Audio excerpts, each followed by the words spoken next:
안녕하세요. 오늘은 국내 제약업계의 주요 플레이어죠. 보령, 그리고 아주 핫한 신약, 마운자로 소식을 좀 깊게 파보겠습니다. 네, 보령이 작년에 매출 1조 클럽.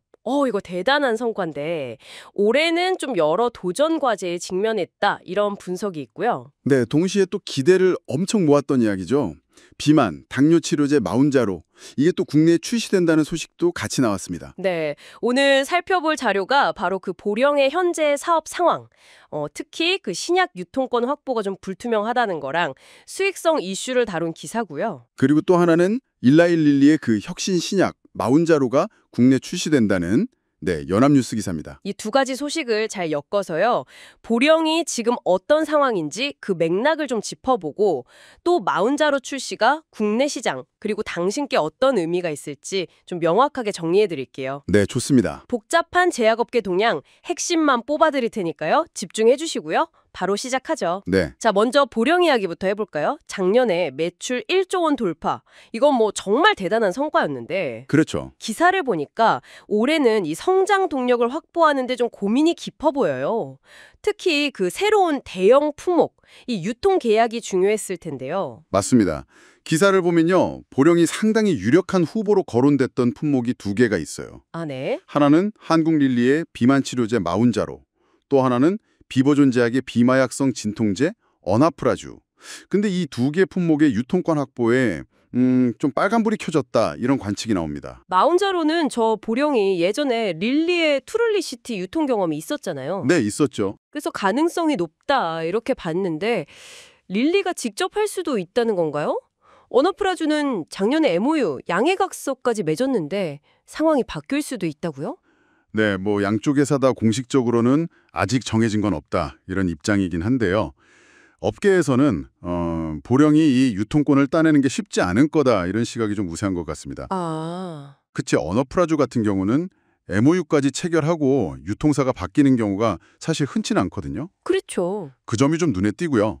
마운자로 같은 경우도 이제 글로벌 제약사가 워낙 블록버스터급 신약을 내놓을 때는 유통망 통제나 뭐 수익 극대화 이런 걸 위해서 직접 유통을 선택하는 경우도 종종 있으니까요. 아, 그럴 수 있겠군요.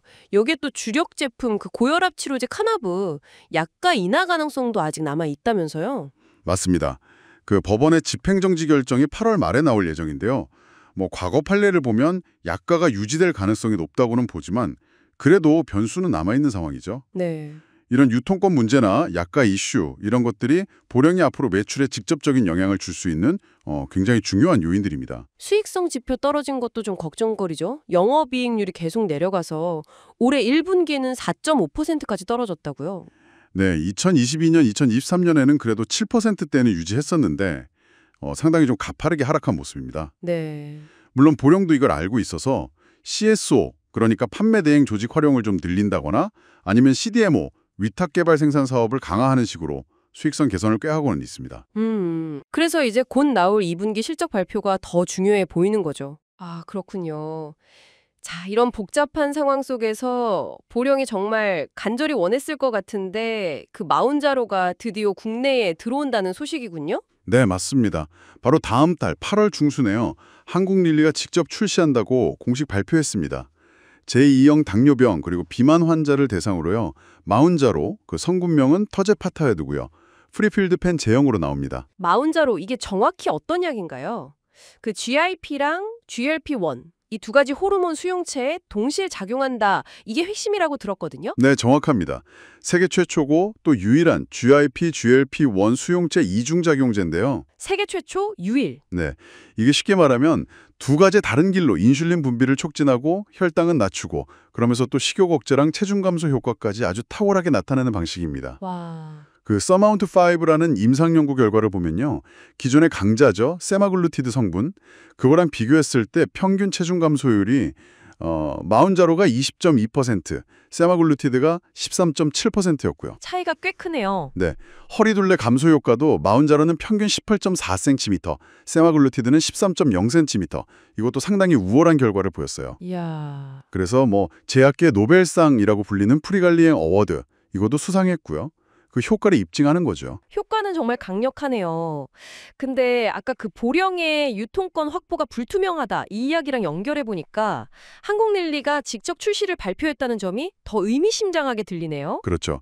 그러니까 정리하자면 보령은 매출 1조 클럽 가입이라는 성과가 있긴 하지만 그 뒤편에서는 마운자로 어나프라주 같은 새로운 성장 동력 확보가 좀 불확실해지고 네. 또 주력 제품의 약가 압박도 있고 수익성도 좀 안 좋아주는 이런 여러 가지에 좀 직면한 상황이라고 볼 수 있겠습니다. 반면에 마운자로는 정말 혁신적인 임상 결과를 무기로 드디어 국내 시장에 발을 내딛게 된 거고요. 맞습니다. 여기서 당신께서 주목하셔야 할 지점은 바로 이겁니다. 국내 대형 제약사의 성장 전략, 그리고 글로벌 신약이 국내에 들어오는 과정, 이게 어떻게 맞물려 돌아가는지, 네. 그리고 이 큰 흐름이 결국 환자들의 치료 선택지에 어떤 변화를 가져올 것인가 하는 점이죠. 정확합니다. 오늘은 보령제약이 마주한 이 도전 과제들하고요. 또 기대를 한몸에 받는 신약 마운자로의 국내 출시 소식을 좀 연결해서 살펴봤습니다. 네. 보령이 이 상황을 어떻게 풀어갈지, 또 마운자로는 국내 시장에 성공적으로 안착할 수 있을지, 이게 앞으로 중요한 관전 포인트가 될 것 같습니다. 특히 마운자로에 대해서 한 가지 더 생각해 볼 점이 있습니다. 한국릴리가 직접 출시한다고 발표는 했지만 구체적으로 어떤 유통 채널을 통해서 또 어떻게 환자들에게 공급될지는 아직 좀 비례에 쌓여 있거든요. 그 방식이 아직 안 나왔군요. 네, 과연 릴리가 어떤 유통 전략을 선택할지, 그리고 그 선택이 실제 환자들의 약물 접근성에 어떤 영향을 미칠지 이 부분을 계속 좀 주시해 볼 필요가 있겠습니다. 이것이 오늘 당신께서 한 번 더 곱씹어 보시면 좋을 질문이 아닐까 싶네요. 네, 좋은 지적이십니다. 오늘 저희가 준비한 이야기는 여기까지입니다. 다음번에도 당신의 지적 호기심을 자극하는 흥미로운 정보로 다시 찾아뵙겠습니다.